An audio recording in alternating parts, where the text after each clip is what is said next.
Good tidings, ladies and gentlemen of the lodge, and welcome back. The future of Kingdom Hearts is on the horizon, and with that brings many questions about what we can expect in the forthcoming games. Since its inception, Kingdom Hearts has always had crossovers at the center of its concept.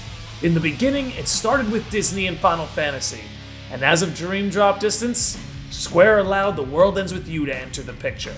However, since their appearance, fans have often wondered if this was a one-time showing or if they will make a return in the future. No matter what camp you fall into, I believe it's a topic worthy of much discussion. Personally, I believe they are destined to return, and I think the clues range from being very in-your-face to being quite subtle.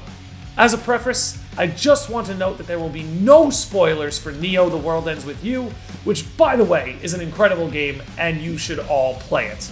But, with that out of the way, it's time for me to lay out the reasons why I believe the World Ends With You cast will be returning to Kingdom Hearts.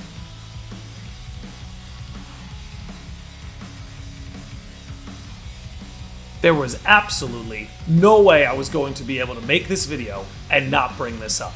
So best we get this one covered first. So first things first, if we just take a quick gander at the cover arts for both Kingdom Hearts 3 and Neo: The World Ends With You, you will see that the sky on both covers is the same sky. At the very least, you would have to say that they clearly resemble one another. But to me, this looks so similar, I wouldn't even doubt if it's the same image file. Now, of course, this could be chalked up to just being coincidence, but considering Kingdom Hearts is a series that likes to repeat, there are many worlds, but they share the same sky. One sky, one destiny. It's hard for me to believe that it's merely a coincidence. So seeing as the World Ends With You characters have already made an appearance, and with the latest entries in both series featuring the same sky on their cover, this at the very least warrants asking questions, which will lead us into our next point.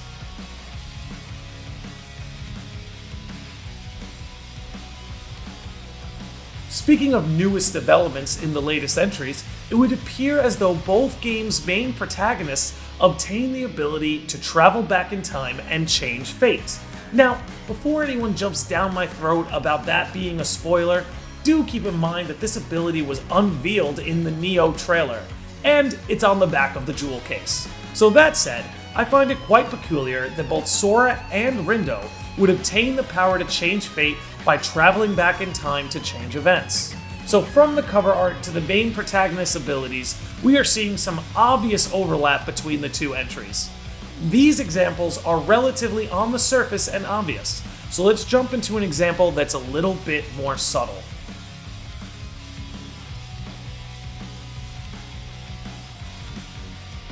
Those of you familiar with a previous video of mine understand Joshua's effect on Sora and probably know where this one is going, but needless to say, it's worth going over again. Joshua gives a little speech that seems to truly resonate with Sora. I'll play the clip in Dream Drop Distance where Joshua so elegantly explains it, and then we will forward to Kingdom Hearts 3 where Sora echoes Joshua's statements. By linking their dream pieces back together, maybe I could make them exist again. Maybe I could give them another chance. It can't be that simple. Well, why can't it? By ourselves, we're no one. It's when other people look at us and see someone, that's the moment we each start to exist. All they needed was for someone to see them, connect with them. And the two of you were a big part of making it happen. That walking balloon over there has a heart.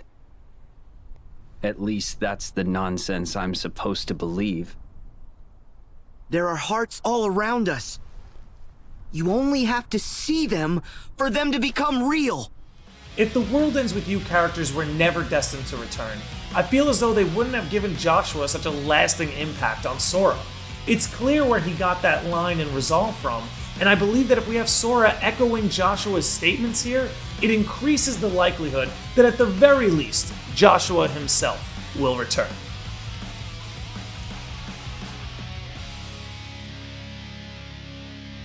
This example is another one that gets brought up often, but is of course worth noting.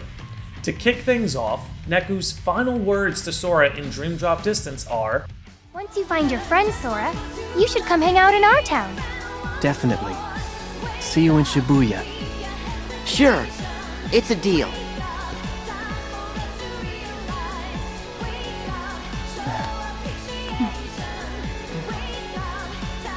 which could easily have been taken as a one-off line if Sora hadn't ended up somewhere with the 104 building. Now, of course we know that this is technically Quadratum and not Shibuya, but doesn't this seem like a bit of a wink and a nod?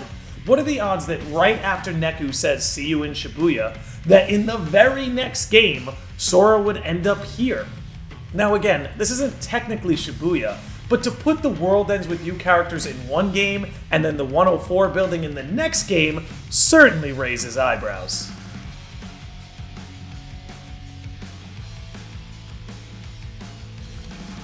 Not all Kingdom Hearts games are created equal. That said, every game contains at the very least a chunk of lore and plot development.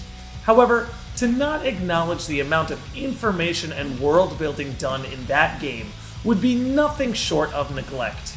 I mean, everything from time travel, to portals, to Dream Eaters and Nightmares, the list goes on and on as far as Dream Drop Distance goes.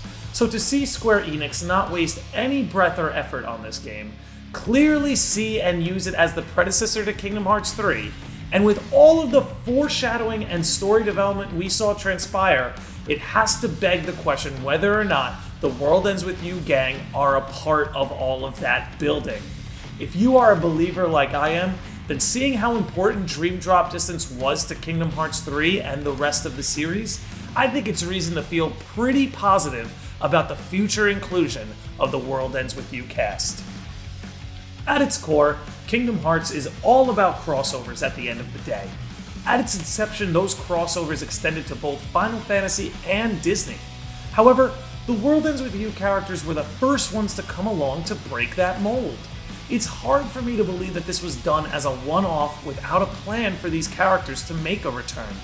There were some other ideas I had that I wanted to discuss, like this picture of these characters dressed like they are in Shibuya, but at the end of the day, stuff like that could potentially just be Nomura having a little fun. That said, I hope the reasons I brought to light will make you a believer like me, that these characters are due for their return to Kingdom Hearts. And now that I'm having a blast with Neo The World Ends With You, it makes me hunger for this crossover's return even more. But now that I'm done beating my voice into your ears, it's time for you to let me all know what you think. Are you a believer like I am? Do you think the reasons I laid out warrant such a belief? Was there anything that I potentially may have missed? Let me know. But until then, ladies and gentlemen, be sure to subscribe to the channel for more Kingdom Hearts, World Ends With You, Final Fantasy, and other RPG content. Be good to yourself and others, and I will see all of you sickos and normies next time.